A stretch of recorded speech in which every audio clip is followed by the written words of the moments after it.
Hi everyone, in front of me I've got a Galaxy Tab S11 and let me share with you how to allow unknown sources on this device.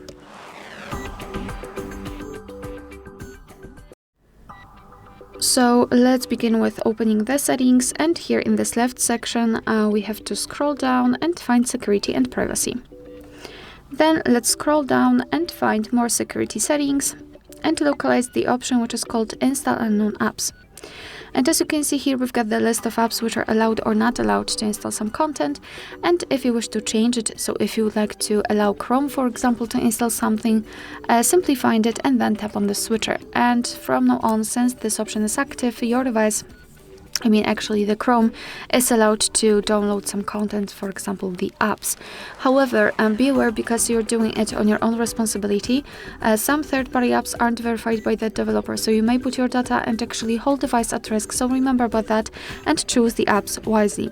Of course, you can remove previously granted permissions just by tapping on the switcher, so you can do it one by one or simply tap on Deny All. Alright, so that will be all. Thank you so much for watching. Please hit the subscribe button and leave the thumbs up.